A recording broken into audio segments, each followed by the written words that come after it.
This is some of my chickens. I just put fresh drawn nest boxes so the other ladies are inside. We have a secondary, well, like an inner coop fencing here so that they're protected at night. We've got bobcats, foxes, we've even caught a weasel before. But thankfully they're a lot better protected than they were before. You guys are loud today. As we have outer fencing, you can't really see the stuff over there.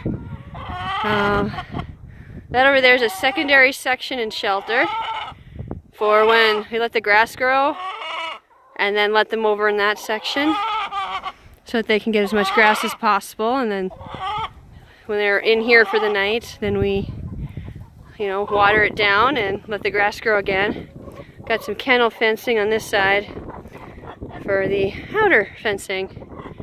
It goes back that way. We took some old greenhouse plastic and added on to an old fish house so that they had some more sunlight. They've been much happier. We got tons of roosts in this left side, and the nest boxes are in the more covered side in the right. The ceiling started caving on the left side this last year. We patched it enough to get us through the winter, but these babies are going to get a whole new barn this summer because my husband's got a sawmill, so we are going to be cutting a lot of wood. We've got black laced golden Wyandottes and black laced silver Wyandottes, a lot of Easter eggers, and we got Welsummers, which have like a medium to dark chocolate egg. So we have a lot of colored eggs right now. We have a Houdin named Houdini. She lays a white egg, and Mrs. B is a little bantam. Fluffy feet and everything. She's just adorable. Of course, they're not out here now that I'm talking about them. So we only have two that really lay white eggs. The rest of these guys are either like a olive to sea green or a light brown to chocolate colored brown egg. We have a lot of customers that buy our farm fresh eggs, so we had to expand. So this last year we got the Welsummers and some more Easter eggers. We've got 3 official roosters. We have an Easter egger that we didn't really know was a guy until all of his feathers came in. He's going through a bad molt, but we have a cochin right there by the door. We actually have 2 of them.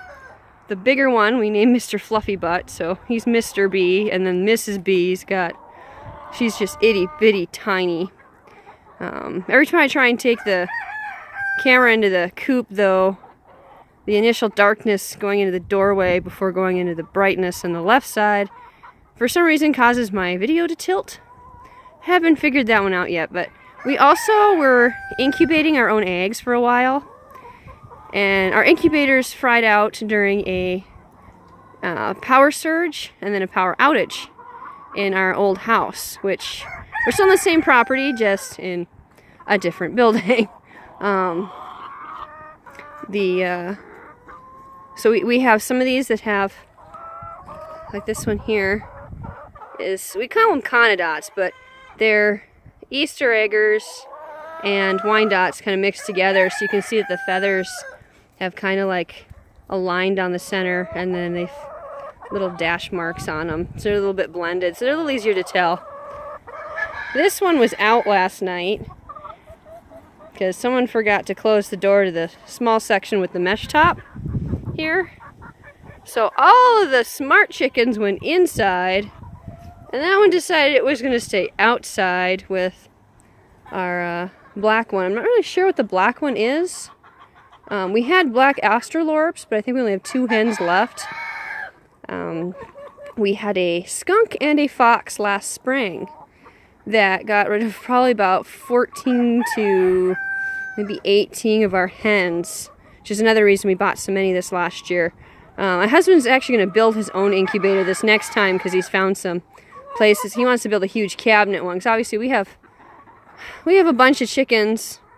We just keep running out of eggs in the summer, so I guess that's just a good problem to have when you have this many chickens.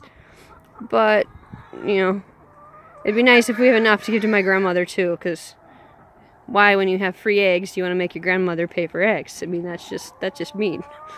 It's gotten pretty mucky around here, but they really like, I have one that looks similar to this Easter egg here, the gray one, mostly gray one. There's 2 of them like that. And the other one really likes the snow. I mean, she will get out in the snow and she will like dust bath in the snow. She just loves it. There's our little black one. She disappears. Her mom was named Midnight, so we just call her the Midnight Baby.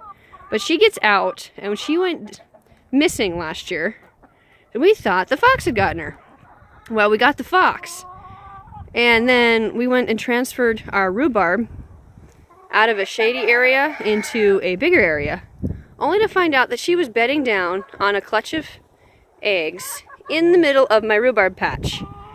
So we actually ended up getting about a dozen babies off of her last year that ended up getting butchered for meat.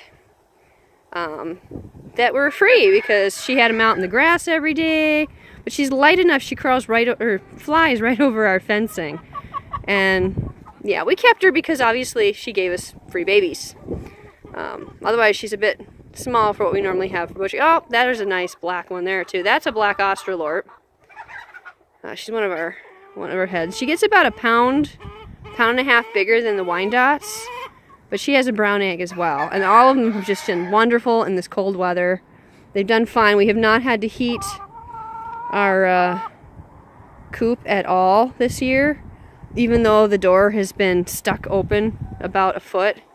That's why we stuck that sectional wall there, because we cut a hole in the side of the fish house to put that on, and then we stuck the extra sectional wall there so that the wind kind of blocks the entry of the door. So they've been just perfectly fine.